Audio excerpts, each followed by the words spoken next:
Welcome back, everyone. Today I'm going to be talking about slides. Now, most of my generation will know what they are, but to younger viewers you're probably thinking about a slideshow relevant to like a PowerPoint presentation. But no, I'm talking about these things here. This is a slide. So before digital cameras, you had the choice of buying either a film for photographs that you print and then show people, put in albums, or you buy slide film. And when it was developed, this is how they'd come back. You'd put these into a projector, and then you'd project them in a dark room onto a screen or a white wall for people to see. And, you know, these things were ubiquitous. They were everywhere. And as a result, people of my age tend to have lots of them. Now, in my case, I have a lot. But on top of that, we have recently, as a family, inherited a hell of a lot of slides, as you'll see on the screen. This is just one box of them. There's several of these. And from relatives who've since passed on. Now, as you know from previous videos, I've overcome the problem of scanning pictures by buying the Epson photo scanner, which has turned out to be very successful. I've also purchased a Wolverine Super 8 movie scanner, and that's proven to be very successful as well. And there are out there on the market similar devices for slides and negatives, but they're not cheap, and well, there are inexpensive ones, and they give you various quality.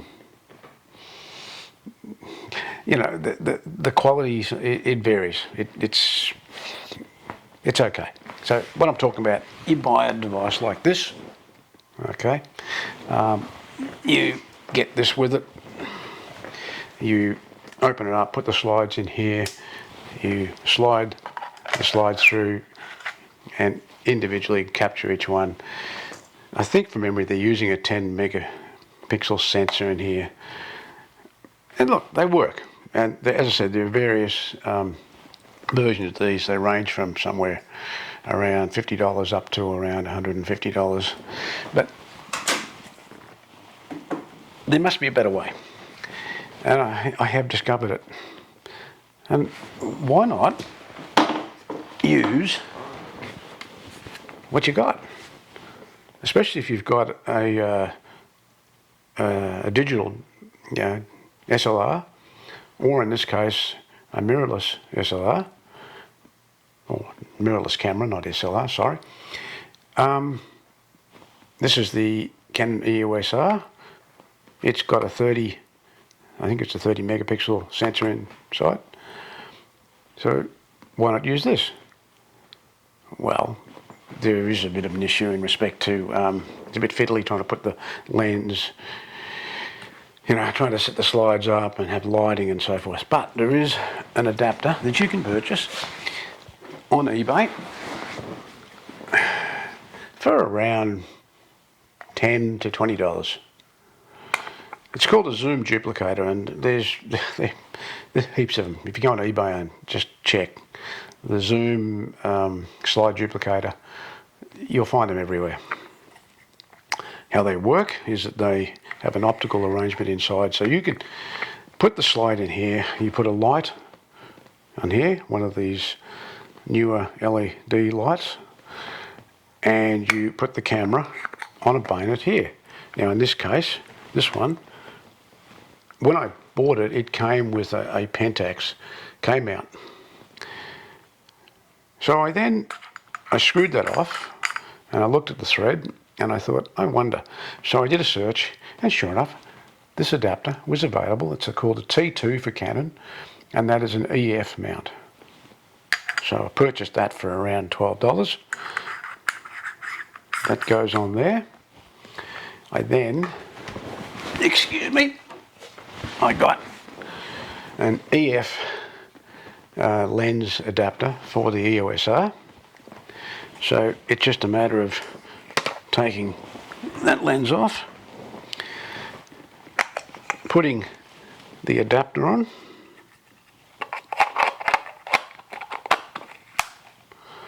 okay, and then adapting this,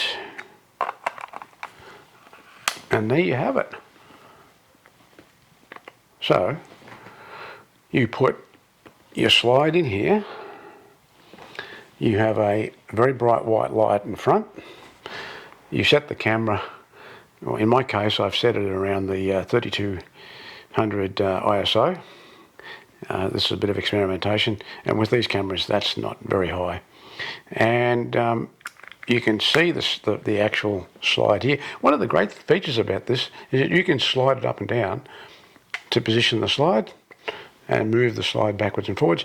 And the other thing which is really interesting, the zoom thing, is that so when you've got the picture of the slide there, and let's, back then a lot of us tended to take pictures with people or individuals in the distance. Don't ask me why. You can actually zoom in on the relevant part of the slide, then take a picture.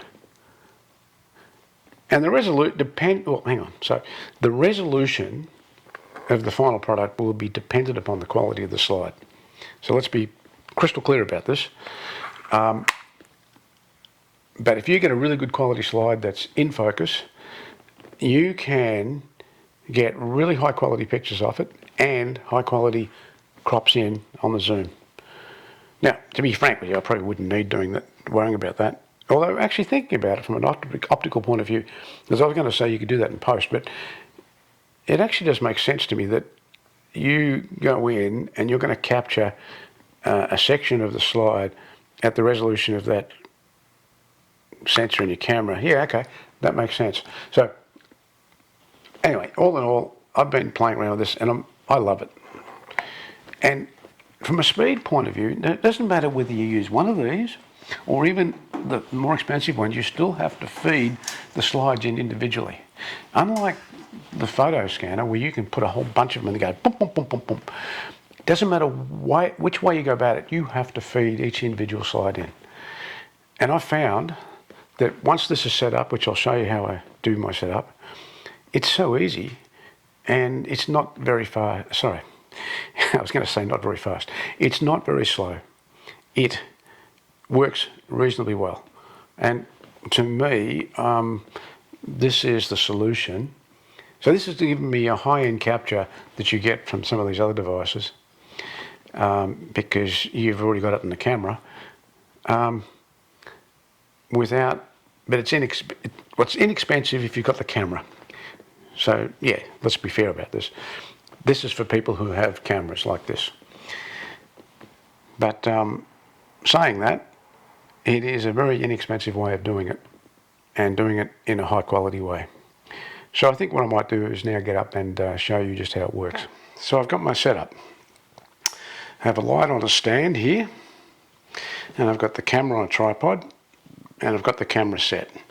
So we're going to slide here, and we're going to slide it in. And I've already chosen this slide because of the quality. And now you can see the slide there, and the lighting's. So you just use your compensator meter, and what I have discovered, it's just easy to slide it back in and out a bit so that your exposure meter is basically where you want it, and then you just take a picture, and that's it. There's your slide. So you take that out, put it down, and let's grab some more. What do we got here? This will do.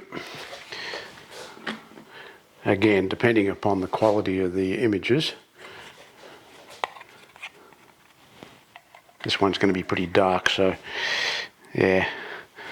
So again, using the light meter, there we go. That comes in, and this is what I was talking about, where you can slide the slide up and down, get it the way you want, take a picture, pull it out. Let's have a look. Now again we slide it in. That's looking pretty good actually. There we go, take that picture. Yeah, I take this one. Now what I have discovered is that some of the slides that are, instead of being they're in portrait mode, I usually scan them in landscape mode so that later on in post I will just turn them around. It means you get you basically are capturing every single part of the frame. There we go. Let's just check that. So that's a little bit overexposed, although going by that, there's some dark areas in that slide, so I think I might just take that. There we go. And then we'll take that one out. Let's have a look at this one. Sometimes when you're doing this, you've got to make sure you just keep that light on the unit. And remember I was saying you can slide the slide up and down. There we go. And again, this one, I'll take that picture. There we go. Here's a group shot, some crowd. Okay.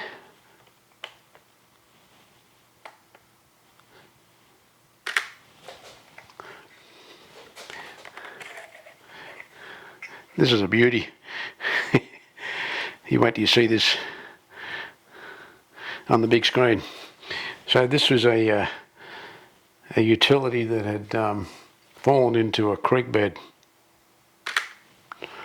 And again, the quality of these images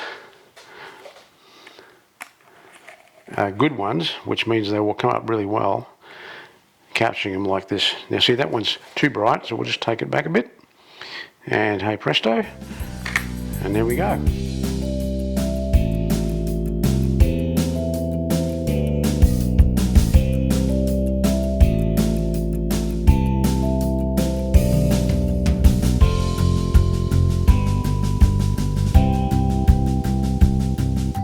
So I think we'll leave it at that.